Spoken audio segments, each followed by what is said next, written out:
Now let's talk cybersecurity, because you are an expert. You've had one caper after another. I remember one that you did this, you remember, but it was one where you guys drove around a neighborhood listening for baby monitors. Nanny-Cams. Right. Right. I remember I was part of that little thing. We got on the NBC News. That's right. With that. Tell them about that was again, this cool. got one caper after another. This is an interesting one. So when I worked at AT&T, I always tried to work on things that I thought were interesting and fun. One of my, I don't know if you remember Simon Byers, of one course. of our colleagues, yeah. Had a British accent, was always afraid of TV, or I don't know really what his story, if he's a British spy or what, but he had a cool look. He had right? a really yeah. cool look. He dressed very interestingly, and he had a project in mind. He said, you know, all these Nanny-Cams people are buying.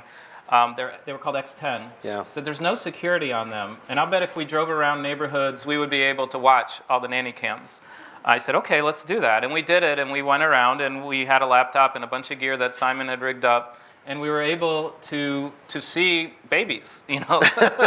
So we decided that, you know, this could be a news story. We talked to the Hopkins now, at the AT&T public relations people, and they thought this would be interesting, and they called NBC News. And we ended up in a car with an NBC News camera driving around a bunch of neighborhoods. Simon refused to be on camera or even to talk, so then they pushed me up there, and I enjoyed it. Told all my friends, hey, I'm going to be on NBC News tonight with Tom Brokaw. Yeah. And so they aired the story on national television about how people are installing these cameras in their houses with no security. And they showed on my laptop in this car images of different babies as we drove around neighborhoods in Livingston, New Jersey. So. The fake family was fun. It was a real family, but they had to be the posed family. It was so fun watching how that whole thing went. How yeah, they put that's that when I learned together. that a lot of what you see on the news is sort of staged and rigged. That was crazy. So is that still a problem today? Yes, it definitely is. I mean, there are a lot of systems now that will use encryption. One of the early systems that Wi-Fi adopted for encryption was WEP.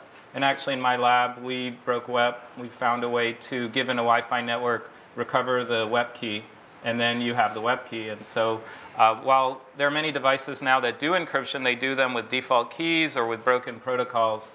And so it's gotten maybe a little more sophisticated. You can't necessarily just go out and buy a bunch of X10 equipment and then see what's on all the cameras. But with a little bit of work, you can.